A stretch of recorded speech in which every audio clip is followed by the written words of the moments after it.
একসময় সেখানে একটি মা শূকর এবং তার ৩টি পিলেট ছিল। ৩ ভাই একই উচ্চতা, গোল, গোলাপি একই মজার লেজ সহ। সমস্ত গ্রীষ্মে শূকরগুলি সবুজ ঘাসে খেলেন, রোদে পোড়ায়, পদে ফোড়ায়। তবে তখন শরৎ এসেছে।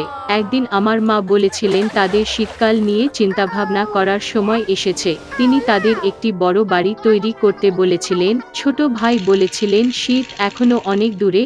মাঝ ভাইটি বলেছিলেন যে প্রয়োজন হলে তিনি নিজের বাড়ি তৈরি করবেন এবং বড় ভাই নিজেই বাড়িটি তৈরি করার সিদ্ধান্ত নিয়েছে। ছোট এবং মাঝের ভাইয়েরা তাদের গেমস খেলা ছাড়া কিছুই করেনি। এটি প্রতিদিন আরও বেশি ঠান্ডা হয়ে উঠেছে। ছোট ভাই খড়ের বাইরে বাড়ি তৈরির সিদ্ধান্ত নিয়েছে। মাঝ ভাইটি ভেবেছিল শীতে খড়ের ঘরে খুব ঠান্ডা লাগবে। সে সিদ্ধান্ত নিয়েছে ডুমুর এবং ডুমুর থেকে একটি বাড়ি তৈরি করবে। সন্ধ্যা নাগাদ তাদের আবাসন প্রস্তুত ছিল।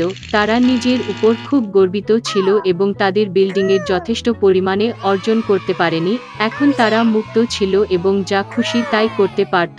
তারা তাদের বড় ভাইয়ের কাছে গিয়ে দেখার সিদ্ধান্ত নিয়েছে যে সে নিজের জন্য কী ধরনের বাড়ি তৈরি করেছিল। বড় ভাই নির্মাণে ব্যস্ত ছিলেন। তিনি পাথর প্রয়োগ করেছেন, মাটি গোজা এবং আস্তে আস্তে নিজেকে একটি নির্ভরযোগ্য, টেকসই বাড়ি তৈরি করেছেন। ছোট ভাইরা তাদের বড় ভাইকে কাজে পেয়েছিল। তিনি কী ধরনের দুর্গ তৈরি করছেন তা দেখে তারা খুব অবাক হয়েছিল।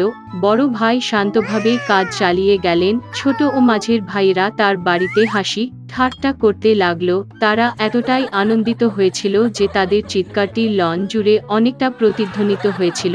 বড় ভাই চুপ করে থাকতে বলল, কারণ নেকড়ে শুনতে পেল। ক্লাউড ছোট এবং মাঝের ভাইরা আরও বেশি আনন্দিত হয়েছিল। তারা সিদ্ধান্ত নিয়েছে যে বড় ভাইটি কেবল কাপুরুষ আর দুজন সাহসী ভাই বেড়াতে গেলেন। পথে তারা গান গেয়ে নাচতে লাগলো এবং তারা যখন বনে প্রবেশ করল তখন তারা এমন শব্দ করল যে তারা নেকড়ে গাছটিকে জাগিয়ে তুলেছিল যে পাইন গাছের নিচে ঘুমাচ্ছিল। অসন্তুষ্ট ও ক্ষুধার্ত নেকড়ে সেই জায়গায় গিয়েছিল যেখানে দুটি বোকা শুয়োরের চিৎকার এসেছিল। ভাইয়েরা আনন্দের সাথে হাঁটলেন এবং নেকড়ের সাথে তারা কিভাবে সহজেই আচরণ করবেন তা নিয়ে কথা বলতেন এবং হঠাৎ তারা একটি বাস্তব জীবিত নেকড়ে দেখতে পেল। তিনি একটি বড় গাছের পেছনে দাঁড়িয়েছিলেন। তার চোখ ছিল খুব দুষ্ট এবং এক বিশাল দাঁতযুক্ত মুখ। ভাইরা এতটাই ভীত হয়েছিল যে তাদের পাতলা লেজগুলি কাঁপতে কাঁপতে কাঁপতে কাঁপতে থাকে। নেকড়ে লাফ দেওয়ার জন্য প্রস্তুত। সে দাঁত ছিঁড়ে এবং ডান চোখটি পলক করে। শূকরগুলি হঠাৎ তাদের হুঁশ হয়ে আসে এবং বনজুড়ে চিৎকার করে পালাতে ছুটে যায়। ধুলার মেঘ তুলে তারা প্রত্যেকে নিজের নিজের বাড়িতে ছুটে গেল। ছোট ভাই দৌড়ে তার খাঁজ কুঁড়েঘরের কাছে এসে নেকড়ের সামনে দরজায় ধাক্কা মারল। নেকড়ে বড় হয়ে দরজা খোলার দাবি করলেন। ছোট ভাই ভয়ে ভয়ে একটা কোথাও বলতে পারল না। তখন নেকড়ে ফুঁকতে শুরু করল। হালকা ছাদ তাৎক্ষণিকভাবে ছড়িয়ে পড়া কুঁড়েঘরটি থেকে উড়ে গেল।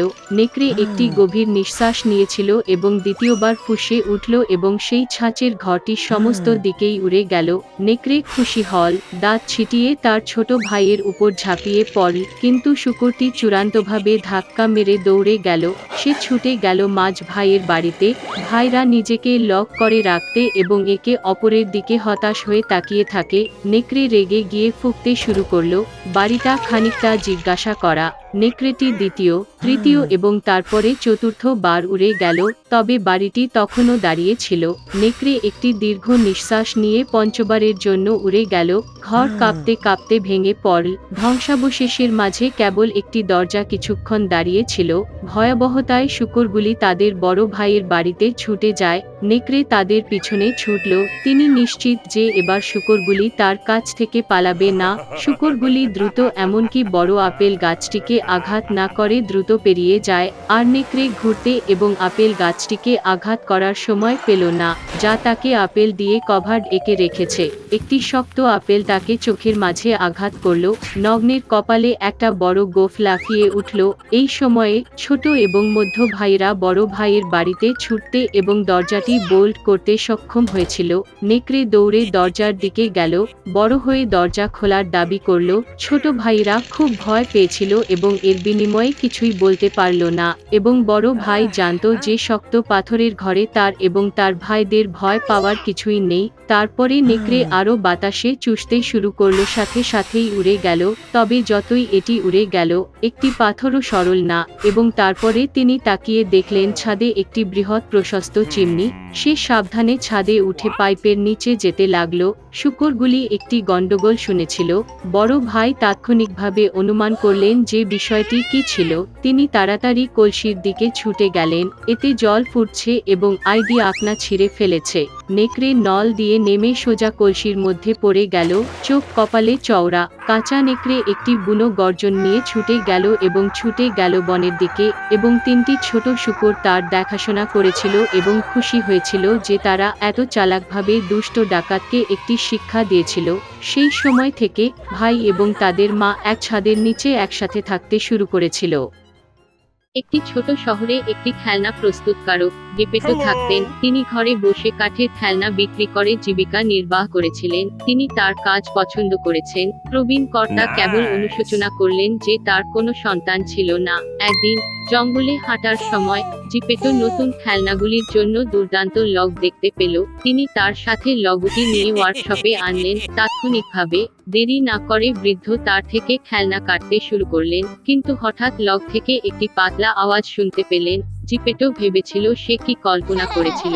তিনি খেলনাটি খোদাই করতে লাগলেন এবং কিছুক্ষণ পরে তিনি আবার কণ্ঠটি শুনতে পেলেন। জিপেটো সিদ্ধান্ত নিয়েছিলেন যে তিনি খুব বেশি বয়স্ক হয়ে উঠছেন এবং অদ্ভুত কণ্ঠস্বর শুনতে শুরু করলেন। বুড়ো কাজ চালিয়ে গেল।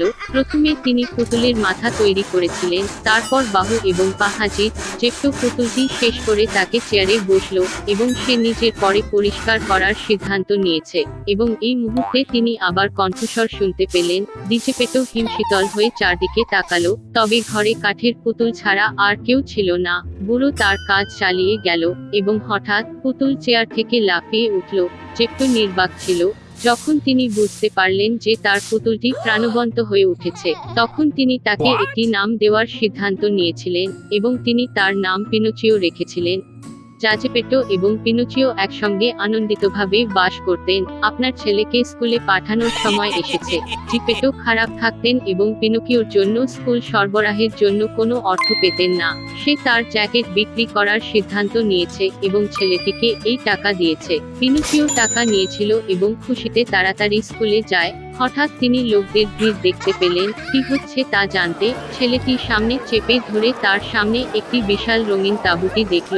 এটি একটি সার্কাস ছিল। ক্লাউনটি প্রবেশ পথের সামনে দাঁড়িয়ে দর্শনার্থীদের ছাঁটাই করল। পিনোচিও ভিতরে যা ছিল তাতে খুব আগ্রহী হয়ে ওঠে, কিন্তু ক্লাউনটি তাকে নট উঠতে দিত না, কারণ ছেলেটির টিকিট ছিল না। পিনোচিও তার পকেট থেকে টাকা নিয়ে ক্লাউনকে দিয়েছিল। তাঁবুটির ভিতরে গিয়ে ছেলেটি দেখতে পেল যে মজাদার পুতুলগুলি মঞ্চে একটি পারফরমেন্স খেলছে। একই সময়ে সার্কাসের মালিক পিনোকিও লক্ষ্য করলেন। তিনি একটি জীবন্ত পুতুল দেখে খুব খুশি হয়েছিলেন এবং পিনোকিওকে তার অভিনয়ে নেওয়ার সিদ্ধান্ত নিয়েছিলেন। শো শেষ হওয়ার সাথে সাথেই সার্কাসের মালিক ছেলেটিকে ধরে একটি খাঁচায় রাখলেন। পিনোচিও খুব মন খারাপ করেছিল যে সে তার বাবার কথা মানেনি এবং স্কুলে যায়নি। সে কান্নায় ফেটে গেল এবং হঠাৎ তার সামনে একটি পরী উপস্থিত হল। তিনি দেখেছিলেন যে পিনোচিও তার কাজের প্রতি অত্যন্ত অনুশোচনা করেছে এবং তাকে বাঁচানোর সিদ্ধান্ত নিয়েছে। পরী একটি বানান ফেলেছিল এবং পিনোকিও হাতে টাকা নিয়ে রাস্তায় ছিল। সে আবার স্কুলে রওনা দিয়ে পথে পিনোচিওর সাথে দেখা হলো একটি অন্ধ বিড়াল এবং একটি ধূর্ত শিয়াল। যখন তারা জানতে পারল যে ছেলেটির অর্থ আছে, তখন বিড়াল এবং শিয়াল এটি নেওয়ার সিদ্ধান্ত নিয়েছিল। তারা বলেছিল যে স্কুল সরবরাহের জন্য এই অর্থ যথেষ্ট নয় এবং এটি বাড়ানো দরকার, এবং এই জন্য তাদের একটি জাদুক্ষেত্রে অর্থ রোপণ করা প্রয়োজন। একটি অর্থ গাছ পৃথিবী থেকে উত্থিত হওয়া উচিত, যা থেকে উদার আর্থিক ফসল কাটা যেতে পারে। নিষ্পাপ পিনোচিও স্ক্যামারদের বিশ্বাস করে এবং তার অর্থ প্রদান করে। ছেলেটি যখন একা এবং অর্থ ছাড়াই চলে যায়, পরী আবার তার সামনে উপস্থিত হয়। পিনোচিও পরীর কাছে মিথ্যা বলেছিল এবং সে ইতিমধ্যে স্কুলের সরবরাহ কিনে ফেলেছে। এই কথা বলার সাথে সাথে তার নাক বাড়তে লাগলো। পিনোচিও যত বেশি মিথ্যা বলবে, তত বেশি তার নাক হয়ে গেল। তিনি খুব ভয় পেয়েছিলেন এবং পরীকে পুরো ঘটনাটি জানান। একই মুহূর্তে ছেলের নাকটি স্বাভাবিক আকারে সংকুচিত হয়। পরী হুঁশিয়ারি দিয়েছিল যে প্রতিবার পিনোচিও প্রতারণা করলে তার নাক বড় হবে। এই কথার পরে ছেলেটি আবার নিজের হাতে টাকা নিয়ে স্কুলে যাচ্ছিল। হঠাৎ সার্কাসের মালিক পিনোচিওর রাস্তা অবরোধ করে তিনি মারাত্মক ক্ষুব্ধ হয়েছিলেন যে ছেলেটি পালাতে সক্ষম হয়েছিল এবং তাকে খাঁচায় ফিরিয়ে রাখতে চেয়েছিল। তবে পিনোচিও ধরা সহজ ছিল না। বিনা দ্বিধায় সে জলে ঝাঁপিয়ে পড়ে, পিনোকিও কাঠ দিয়ে তৈরি ছিল, তাই সে ডুবে গেল না এবং কারেন্ট ছেলেটিকে এগিয়ে নিয়ে যায়। যখন তিনি ইতিমধ্যে তীরে সাঁতার কাটছিলেন, তখন একটি দৈত্য মাছ তাকে গ্রাস করেছিল। একই সময়ে জমিতে তার ছেলের সন্ধান করতে মরিয়া বৃদ্ধা গিপেটো জলে অনুসন্ধান শুরু করার সিদ্ধান্ত নিয়েছিলেন। তিনি একটি জেলে বন্ধু থেকে একটি ছোট নৌকা ধার করেছিলেন এবং দেখতে সাঁতার কাটলেন। হঠাৎ এক হিংস্র ঝড় শুরু হয়েছিল। নৌকাটি তরঙ্গগুলি সামলাতে না পেরে ক্রাশ হয়ে যায়। বৃদ্ধ লোকটি সাঁতার কাটতে পারেনি এবং তাই ডুবে যেতে লাগলো এবং তারপরে একটি বিশাল মাছ যা পিনোচিওকে গ্রাস করেছিল, গিপেটোকে গ্রাস করেছিল। তিনি ভিতরে ওকেই তাৎক্ষণিকভাবে তার ছেলেকে দেখতে পান। বাবাকে দেখে পিনোচিও খুব খুশি হন। তিনি অত্যন্ত অনুশোচনা করেছিলেন যে তিনি তার আনুগত্য করেননি এবং সেই মুহূর্ত থেকে প্রতিশ্রুতি দিয়েছিলেন যে তার বাবা যা বলেছিলেন সবসময় তা করবেন। পিনোচিওকে সত্যই দুঃখিত বলে দেখে পরি তাদের বাঁচানোর সিদ্ধান্ত নিল। তিনি ছেলেটির ও বৃদ্ধটিকে মাছের পেট থেকে মুক্তি দিয়ে তীরে নিয়ে গেলেন। পিনোকিও খুব বুদ্ধিমান এবং বাধ্য ছেলে হয়েছিল। তিনি প্রতিদিন স্কুলে যেতেন এবং পড়াশোনা শেষে তিনি তার বাবাকে কর্মশালায় সহায়তা করেছিলেন।